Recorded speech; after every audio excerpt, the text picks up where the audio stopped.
ఈ తెలంగాణలో రేవంత్ రెడ్డి పరిపాలన? ఈ ఇంతకు ముందు అనుకుంటే కుటుంబ పాలన లేకుండా వాళ్ళు సంపాదించుకోకుండా కామన్ గా బాగా నడుస్తా ఉంది. కొద్దిగా ఈ ఓల్డ్ ఏజ్ పెన్షన్స్ అవన్నీ చేస్తే ఇది చెప్పాడు కానీ ఇంకా చేయలేదు. ఓకే. అది కానీ చేస్తే బాగుంటుంది. అంటే ఇప్పుడు ఈ డిసెంబర్ 9వ తారీఖు నుంచి ఆయన సంవత్సరం గడిచిపోయింది కదా. అవును, ఈ సంవత్సరంలో ఆయన చేసిన మార్పులు ఏమన్నా కనిపించేలాగా ఉన్నాయా? అంటే ఆరు చాలా గ్యారెంటీలు. మార్పులు ఉంది కదా.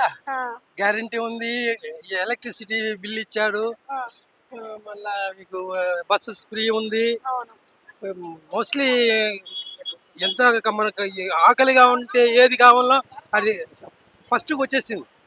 తర్వాత మెల్లిమెల్లిగా రావాలి. అంటే ఇప్పుడు అన్ఎంప్లాయ్మెంట్ కూడా బాగానే ఇచ్చాడు.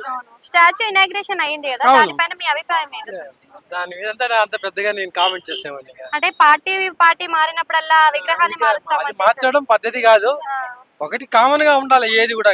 అవును. భారత మాత అంటాం అంతేగాని బీజేపీ వాళ్ళకి ఒక భారత మాత, కాంగ్రెస్ వాళ్ళకి ఒక భారత మాత, డిఎంకే వాళ్ళకి ఒక భారత మాత, కేసీఆర్ ఒక భారత మాత ఉంటారు కదా. అవును. అంతే, ఇది కూడా అంతే.